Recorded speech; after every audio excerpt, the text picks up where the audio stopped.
आवाज बंद थी ना, अभी खोल दी है। ठीक है। चलिए बोलो। बोलो श्री प्राणनाथ प्यारे की जय। बोलिए श्री सतगुरु महाराज की जय। प्रथम लागू दो चरण को, धनिये न छुड़ाइयो खिन्न। लाख तली लालेड़िया, मेरे जीव के यही जीवन, मेरे जीव के यही जीवन। परम आदरणीय सुंदर साथ जी, ये बहुत ही राज्य की अपरंपार मेहर है कि हम सब अलग अलग स्थानों पर बैठकर भी जिस तरह परम धाम में एक दिली है, उसी का अनुभव अलग अलग स्थानों पर बैठकर भी हमें अपने अपने घरों में भी उसका अनुभव इस चैनल के माध्यम से हो रहा है। आज इतनी सुविधा हो गई है, क्योंकि जैसे वाणी में वैसे भी लिखा होता था, हादी बोलसी बेद अनगिनत जुबानों से बोलेगा। तो अनगिनत जुबानों के साथ साथ अनगिनत जरिए भी दिए हैं कि किस तरह से हम सब एक दूसरे को सामने बैठकर सुन सकते हैं, देख सकते हैं और आनंदित हो सकते हैं। तो चलिए सुंदर साथ जी, आज मैं आपके सम्मुख सागर वाणी में से नूर सागर के विषय में कुछ बताना चाहूंगी। तो पहले सागर का परिचय। सागर शब्द जैसा कि हम देखने में और सुनने में आता है, उसका अंदाजा, क्योंकि हम जिस दुनिया में आए हैं, जब वहाँ हम किसी भी अथाह जल राशि के समूह को देखते हैं जिनको कि सागर है, क्योंकि इस संसार में भी महासागर हैं, तो उनसे असीमित जल राशि और असीमित ग्रह का गहराई का अनुभव करते हैं। तो परम धाम में हमारे चिदघन स्वरूप धामधनी श्री अक्षरातीत राज्य के हृदय में अनेकानेक सागर हैं। प्रेम का, ज्ञान का, नूर का, इलम का, निस्बत का और सबसे बड़ा मेहर का सागर। तो सब सागर जो इतने उनके हृदय में समाये हुए हैं, तो उनके हृदय में समाये हुए सागरों को इस वाणी द्वारा इस संसार में आकर उन्होंने हकीकत के रूप में इस तरह से जाहिर किया। क्योंकि सागर वाणी जब हम प्रारंभ करते हैं तो सबसे पहले ये पंक्ति लिखी हुई है, श्री सागर आठों सागर मूल मिलावे के कहे हैं। तो ये श्री राज्य के 8 अंगों के 8 मुख्य गुण भी कहे जाते हैं, जिनको उन्होंने 8 सागरों के रूप में महामती जी के हृदय में बैठकर हम सब ब्रह्मात्माओं के लिए वर्णन कराया। वैसे तो मूल मिलावे के अंदर के ही ये सागर हैं, लेकिन जो विस्तारित रूप है वो बाहर, जो पहली परिक्रमा अगर बाहर से करें तो पहली, नहीं तो अंदर से अगर परिक्रमा हम परम धाम की शुरू करते हैं तो 7वीं परिक्रमा में ये अगिन कोण में सबसे पहले नूर सागर शोभायमान हो रहा है। नूर सागर अगिन कोण में है और इसका रंग है श्वेत। वैसे देखा जाए तो भावात्मक रूप में हम इसका संबंध श्री राज्य महाराज के सफेद इजार जो पहन रखी है उससे भी लगाते हैं सुंदर साथ जी।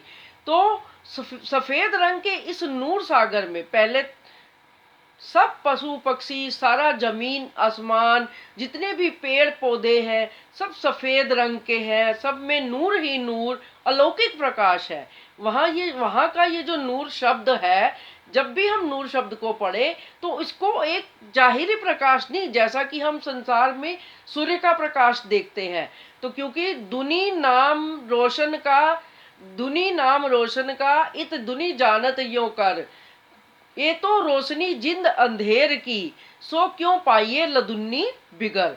तो दुनिया वाले रोशनी का नाम तो यही जानते हैं कि सूर्योदय हो गया, प्रकाश हो गया, तो इसलिए हम सब के लिए ये रोशनी हो गई।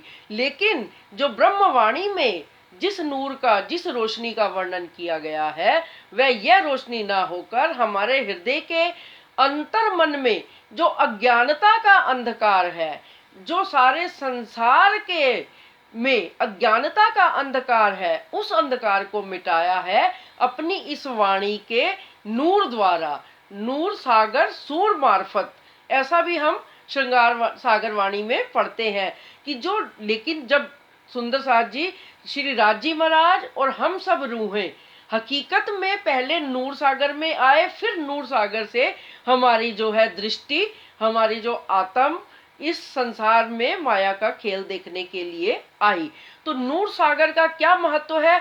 तो एक हम नित्य प्रति हम गुरुवाणी जैसे गुरुद्वारों में गुंजायमान होती रहती है, तो सबसे पहले ये चौपाई सुनने को मिलती है, अव्वल अल्लाह नूर उपाया, कुदरत दे सब बंदे, एक नूर ते सब जग उपजा, कौन भले कौन मंदे।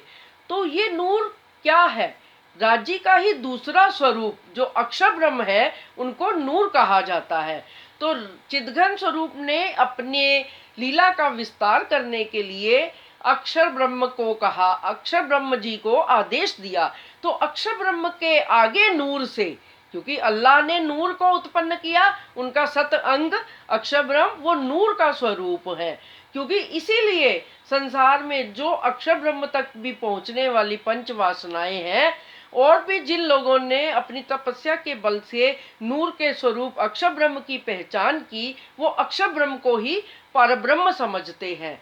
लेकिन यह राजी महाराज चिदघन स्वरूप सच्चिदानंद स्वरूप का यह हकीकत का स्वरूप है अक्षर ब्रह्म, जिसको हम नूर सागर के रूप में भी हकीकत के रूप में जानते हैं।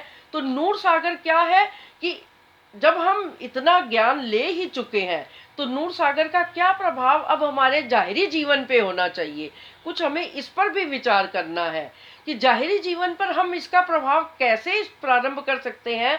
कि जब हमारे हृदय में अखंड नूर का प्रकाश हो गया, जब सब दुनिया वाले भी यह जान गए कि एक नूर से ही सब उत्पत्ति हुई है, तो यदि हम जाहिरी रूप में देखें तो सारा संसार परब्रह्म का ही स्वरूप है। तो हमारे हृदय में क्या आना चाहिए? समदृष्टि आ जानी चाहिए। चाहे वो किसी भी धर्म को, किसी भी संप्रदाय को मानने वाला कोई भी व्यक्ति हो, यदि वो परब्रह्म के की पहचान करता है, तो वो सब एक समान है, कोई भी छोटा या बड़ा नहीं है। ये बात अलग है कि उसने उसकी दृष्टि कहाँ तक के नूर को स्वीकार कर सकी। तो हमें परब्रह्म के नूर को सब संसार में फैलाना है कि जिसको भी ये नूर प्राप्त हो जाए, जिसके हृदय में ज्ञान का उजाला हो जाए, उसका भी ये कर्तव्य बन जाता है कि अपने हृदय को प्रकाश करें। जैसे दीप से दीप जलता है, जैसे सतगुरु महाराज ने अनेकों दीप जलाए, इंद्रावती जी ने अनेकों दीप जलाए, पीयू जगाए मैं एकली, मैं जगाऊं बांधे जुथ। तो इसी तरह से इसी हुक्म का, इसी आदेश का पालन करते हुए हमें नूर सागर को समझना है। वैसे श्री मुखवाणी में जो नूर सागर का वर्णन है, उसमें भी पूरे मूल मिलावे का वर्णन है। उस प्रकरण में जो पहला प्रकरण नूर सागर का है, उसमें खिलवत खाने का वर्णन है, मूल मिलावे का, जहां पर सब सखियां श्री राज्य महाराज के चरणों में बैठी हुई हैं और वहीं से इस खेल में अवतरित हुई हैं। तो उस नूर सागर जो 64 थंब का बेवरा है, ये सब तो हम सब जानते ही हैं। तो आज मैंने नूर के एक जाहिरी और भावात्मक रूप को आपके समक्ष प्रस्तुत किया है। आशा है आप सब इन मेरे विचारों से सहमत होंगे। अगर कुछ अलग मेरा विचार हो, जैसा मुझे अनुभव आया, तो आप मुझे अवश्य बताएं। तो सुंदर साथ जी, नूर सागर सूर मार्फत, इस नूर के जो तत्व है परम धाम नूरी तत्व से ही बना है। वैसे तो सारा परम धाम ही नूर का है, लेकिन विशेष रूप से इस नूर सागर को नूर तत्व से बनाया गया है, इस नूर तत्व के रूप में वर्णित किया गया है। बोलो श्री प्राणनाथ प्यारे की जय, बोलो श्री सतगुरु महाराज की जय। वीना दीदी आपका माइक। हाँ जी। हाँ जी, डॉली जी आपका बहुत बहुत धन्यवाद।